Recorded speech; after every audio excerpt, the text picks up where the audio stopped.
So what happens when you strip your bathroom of every brand name? Like, are these labels actually pushing us to shop more? Are they advertising to us in our own home? And are they reinforcing parasocial brand relationships every time you reach for the shampoo? I'm not sure, but I'm excited to find out. So this has been on my mind a lot lately. What impact does all the branded items in your beauty routine actually have on you? It's something I've been thinking about ever since I saw this viral video / series from creator Chessie, who is an ex-beauty influencer, a self-proclaimed recovering shopping addict, and she is decentering brands from her life by removing labels, which I think is a really, really interesting concept. Because there is part of me that's really curious about it, because ever since I saw these videos, I really did notice how much branding we see within our morning routines before we've even left the house. And it's kind of wild. It is a lot. Once you start paying attention, there are a lot of labels in front of you in those early hours of the morning, and then again throughout the day. We're constantly being advertised to on our phones, on the commute, out in public, and also in our own bathrooms.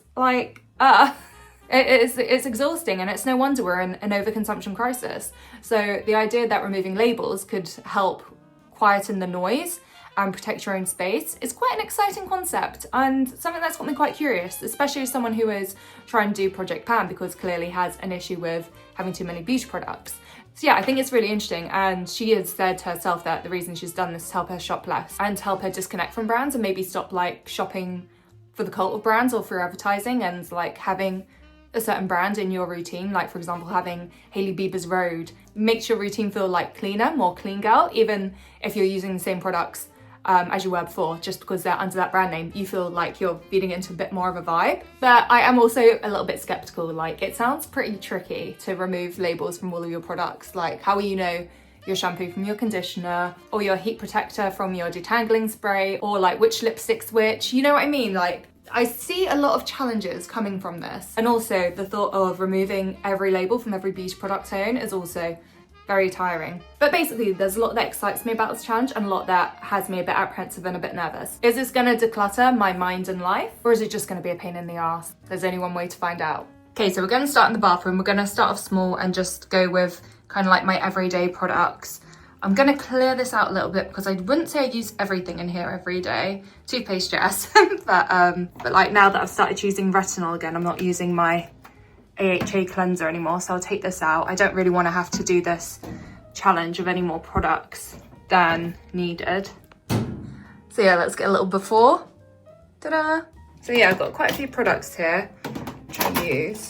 Thankfully, they're all different shapes, different colours, so this should make it easy to remember what they are. This one's already peeling off, that's great. And I'm taking a lot of photos as well, because one day I'm going to be doing an empties video of some of these products and I'm going to have to remember what they are. So yeah, just trying to future-proof that. And that is one of the cons of my list. I'm oh, that's going to make an empties video really hard. And I love doing a little empties video. Okay, and then I've got my shower shelf. I've already got some stuff with no label on. We don't have to worry about the razor, as we shouldn't. This is a face soap, and it used to have the Eco Warrior branding on there. You can just make out the Eco. But thankfully it's washed off, so I don't have to worry about that. I think I would have let that one be, maybe just kept it upside down. Got a body scrub from Lush, which is plastic free, so no branding. But yeah, then we've got shampoo and conditioner, we've got a lip scrub, hair mask, shower gel, face scrub, and back here, a body conditioner. And I'm already feeling really glad I don't have too many Lush products in here, because the bottles and the black pots are literally all they have. So if I had multiple of those and I got rid of the labeling, it would make it really, really hard to figure out what they were, just because they are so uniform in their packaging. But yeah, okay, these are the things we're getting started with. I'm not going to touch my housemate's stuff, that would be so confusing for her. So yeah, when you're in a shared household, unless you're getting everyone on board, you can't remove all the branding from your life. But her shelf isn't very offensive, so I think I'm the one with a lot of brands on display and a lot of products, so that's fine.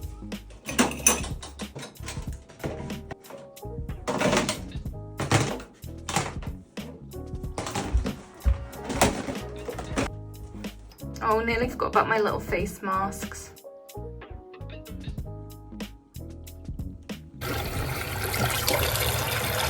So before we go any further, it probably makes sense to define what the blank shelf challenge is. So the blank shelf challenge is a minimalist anti-overconsumption challenge where you remove every single label from your beauty routine, be that hair care, makeup, skincare, everything. We basically just see what happens when our bathrooms stop advertising to us. Instead of recognizing brands and marketing, you're focusing more on the textures and the use of your products rather than overinflated marketing claims or a lot of prestige that has gone into a brand's marketing. And it kind of turns your routine a bit more into a sensory experiment, as well as just like reducing it back down to functionality. And I guess it's an interesting way to see whether or not you still reach for the same products, if you lean more towards what you actually love rather than what's trending, whether or not you crave shopping less once the buy me packaging sort of disappears and the brand prestige is removed from the equation, and whether or not your bathroom feels a little calmer when it looks a lot less like a mini Sephora. I guess it's basically just an experiment, see how much visual branding goes into our desires, our habits, and our impulse buying. So if you feel like you've got a problem with overconsumption or having parasocial relationships with the brands that you buy, like if you think a brand can be a personality trait, then this challenge is for you. So the rules obviously is about peeling, scraping, doing whatever you can to remove product labels from your products. That was a lot easier than I thought. You do have a bit of a conundrum. I feel like for the full minimalist aesthetic, you want to remove the back label as well, and definitely the top label. But I won't be removing the back label just because I do feel health-wise it is good to have a record of the ingredients, of the batch number, of the use by date, stuff like that. So I'm not moving the back label, but I feel like this looks pretty bare enough. The paint is coming off easier than this sticker up top. I'm getting my nails done in a couple of days and I've already managed to chip one. So thankfully I'm not too worried about my manicure, but I would try and time this challenge similarly if you give it a go. You don't want to be doing this with a fresh mani. I might put these in a little sticker book. Feels quite fun. I kind of want to make this into a little like note review book, but I don't think I've got enough pages. We'll see. But that is one product done. I feel like I know this product very well. Familiarizing myself with the scent. Okay, but like I say, I do still have, in case of emergency, cheat sheet at the back. And if I do struggle too much with any of the labels, I've always got some masking tape to cover it up. I don't think the masking tape will be as effective with products that get wet, so I'm probably gonna reserve that more for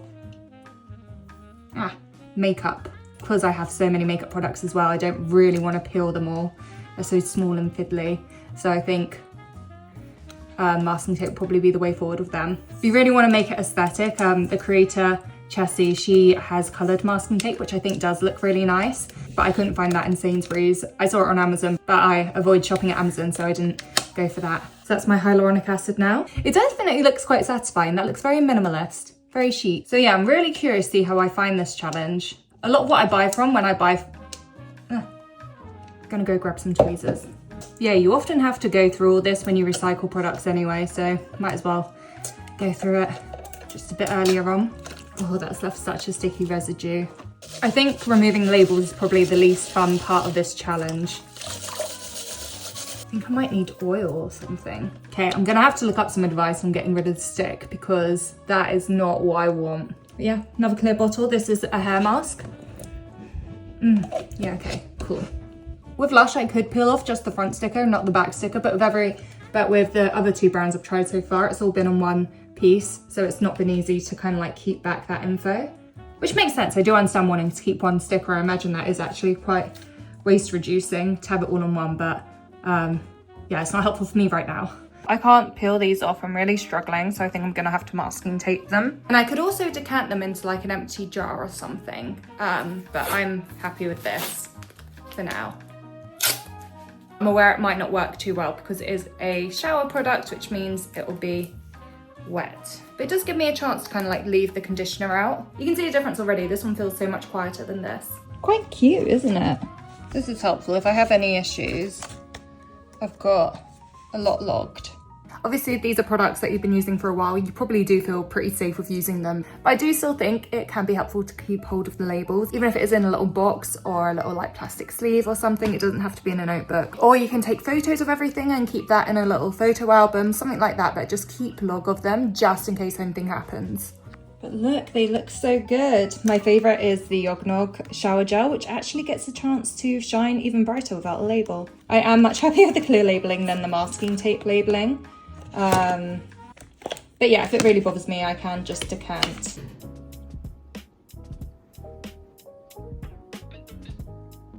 Definitely looks a lot less noisier. I felt like I could have done a better job on that to the back. I still feel confident what everything is for now. Yeah, I'd say if you're really looking for the minimalist look, you really might be better off decanting some of your products, but it's mostly gone well. Let's twist that. Look at that.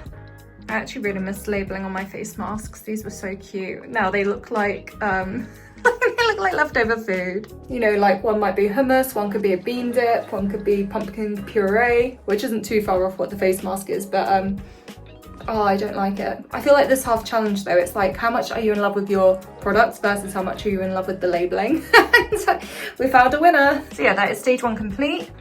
I'm pretty happy with how that's turned out. So that is the bathroom done, and that is us done for today. I do still have loads of products left to do, from like hairstyling through to my makeup and like bits and bobs everywhere. So I will be doing that over the next few days, as well as kind of like logging how I'm getting on with the experiment, like how it feels psychologically and how easy it is. And yeah, I'm just keen to see what effect it has. As someone who's been doing Project Pan for I think like nearly 9 months now, and who is still struggling a little bit, I am excited to give something new a go and see how it turns out and see if it is something I'm gonna stick with or if maybe the challenge isn't for me. So hit subscribe to follow along. It'll be lovely to see you next video and keep up with how it goes, because yeah, I'm actually really unsure how I'm gonna feel about this challenge, because there are some things I really hate about it and other things that I really love about it, so who knows where it's gonna go. But yeah, feel free to join in. I'd love to hear how everyone else gets along. If you've got any advice or tips, I'd love to hear that as well. And if you see any other underconsumption trends that you think someone else should give a go, let me know and I'll do my best, because I am keen to try out a few different things, because it can be a real challenge when you live in a world which is always convincing you to buy more. So yeah, thank you for watching. See you again soon. Bye. Mwah.